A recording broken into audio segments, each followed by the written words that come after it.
আসসালামু আলাইকুম। অধিকাংশ লোকই একটা ভুল করে ভাববে হাজার, হাজার টাকা ইনকাম করবে, ভিডিও তৈরি করবে এবং ভিডিও তৈরি করলেই মনে হয় লাখ, লাখ টাকা ইনকাম হয়ে যাবে। এজন্য কিন্তু অনেক কনটেন্ট ক্রিয়েটরও আছে যারা চেষ্টা করে যাচ্ছেন।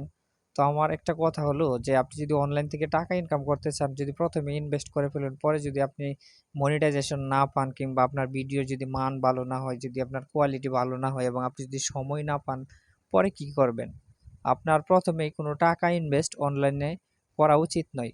এটা আমার একটা ব্যক্তিগত মতামত এবং অনেকেই এই কথাটাও বলে যারা বড় মানের কনটেন্ট ক্রিয়েটর। আপনি যদি সময় পান তাহলে আপনার হাতে থাকা যে ফোনটি আছে সেই ফোনটি দিয়েই কিন্তু আপনি কনটেন্ট ক্রিয়েটর করতে পারেন। আমার হাতে দেখেন আমার যে একটা পার্সোনাল মোবাইল Vivo Y21 এবং আমি দারাজ থেকে একটা ট্রাইপড কিনেছিলাম সম্ভবত ২৫০ কিংবা ৳৩০০ দিয়ে। এই দিয়েই কিন্তু আমি টুকিটাকি ভিডিও তৈরি করি।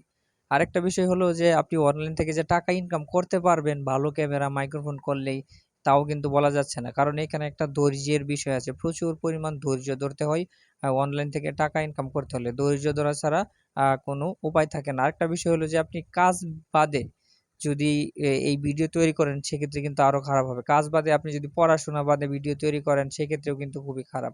আমি কখনোই বলি না যে আপনি অনলাইন থেকে ভিডিও তৈরি করে টাকা ইনকাম করবেন এবং করতে পারেন। এই কথাটা অনেকে ভিউজ ব্যবসার জন্য করে, ভিউ বাড়ানোর জন্য করে এবং এইসব ভিডিওগুলা কিন্তু অনেক চলেও Facebook এ। যে আপনি ইচ্ছা করলে চাইলেই ভিডিও তৈরি করে টাকা ইনকাম করতে পারেন। এতে কিন্তু ব্যাপক ক্ষতি হয়। বিশেষ করে যারা পড়াশোনা করে।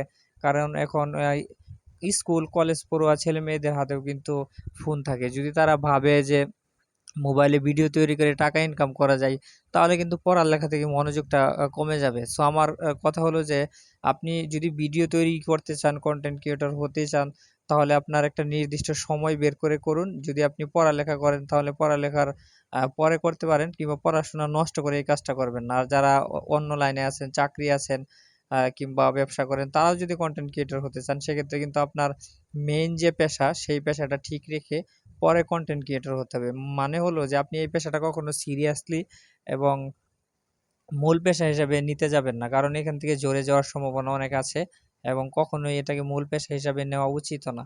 আপনার যদি পাশাপাশি এক্সট্রা সময় থাকে সেক্ষেত্রে কিন্তু আপনি কনটেন্ট ক্রিয়েটর হতে পারেন এবং কনটেন্ট ক্রিয়েটর করতে পারেন।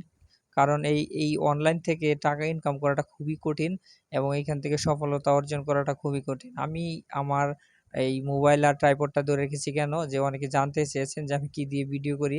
আমার একটা ভাঙা ফোন এই যে Vivo Y21 এবং আর এই যে একটা ট্রাইপড, এই ২ টা জিনিস দিয়ে কিন্তু আমি আমার ভিডিওগুলা করে থাকি এবং আমি আমার যে অবসর সময় আছে চাকরির ফাঁকে আমি এই কাজগুলা করে থাকি। তো আপনারা যদি কেউ চান যে আপনাদের অবসর সময় আছে এবং আপনার এই অবসর সময়ে আপনি ভিডিওগুলা তৈরি করবেন সেক্ষেত্রে করতে পারবেন। তবে অবশ্যই যারা মানুষকে বলেন যে ভিডিও তৈরি করে টাকা ইনকাম করা যায়, এই কথাগুলো আমার মনে হয় যে না বললেই ভালো। কারণ এই কথাগুলা মোটেও বলা উচিত নয়।